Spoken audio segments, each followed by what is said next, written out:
ನಮಸ್ಕಾರ. ಇಂದಿನ ಕಥೆ ರಘುಪತಿ ಸಿಂಹನ ವಚನನಿಷ್ಠೆ.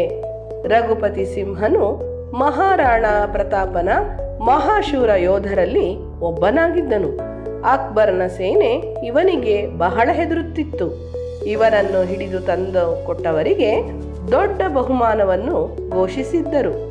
ಒಮ್ಮೆ ರಘುಪತಿ ಸಿಂಹನ ಮಗನ ಆರೋಗ್ಯ ಕೆಟ್ಟಿತು. ತನ್ನ ಮಗನನ್ನು ನೋಡಬೇಕೆಂದು ಹಾತೊರೆದು ಮನೆಯತ್ತ ಹೊರಟಿದ್ದನು. ಅದೇ ವೇಳೆಯಲ್ಲಿ ಅಕ್ಬರನ ಸೈನಿಕರು ಅವನನ್ನು ಅಡ್ಡಗಟ್ಟಿದರು.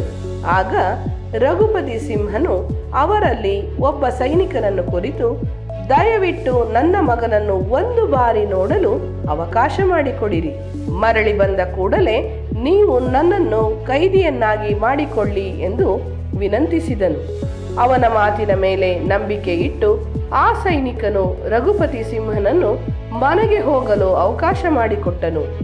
ರಘುಪತಿ ಸಿಂಹನು ಮಗನನ್ನು ಭೇಟಿ ಮಾಡಿ ಮರಳಿ ಆ ಸೈನಿಕನ ಬಳಿ ಬಂದನು. ಆ ಸೈನಿಕನು ಅವನನ್ನು ಅಕ್ಬರನ ಆಸ್ಥಾನಕ್ಕೆ ಕರೆದುಕೊಂಡು ಹೋದನು. ಆಗ ಅಕ್ಬರನು ರಘುಪತಿ ಸಿಂಹನನ್ನು ಕುರಿತು, ನೀವು ಸುಳ್ಳು ಹೇಳಿ ಹಾಗೆ ತಪ್ಪಿಸಿಕೊಳ್ಳಬಹುದಿತ್ತು, ಆದರೆ ಹಾಗೇಕೆ ನೀವು ಮಾಡಲಿಲ್ಲ ಎಂದು ಕೇಳಿದನು. ಆಗ ರಘುಪತಿ ಸಿಂಹನು, ವಚನಕ್ಕೆ ಬದ್ಧರಾಗಿರುವವರು ಎಂದಿಗೂ ವಿಶ್ವಾಸಘಾತವನ್ನು ಯಾರಿಗೂ ಮಾಡುವುದಿಲ್ಲ ಎಂದು ಅಕ್ಬರನಿಗೆ ಉತ್ತರಿಸಿದನು. ಕೊಟ್ಟ ಮಾತಿಗೆ ಬದ್ಧರಾಗಿರುವುದು ಶ್ರೇಷ್ಠ ಜನರ ಲಕ್ಷಣ. ಧನ್ಯವಾದಗಳು.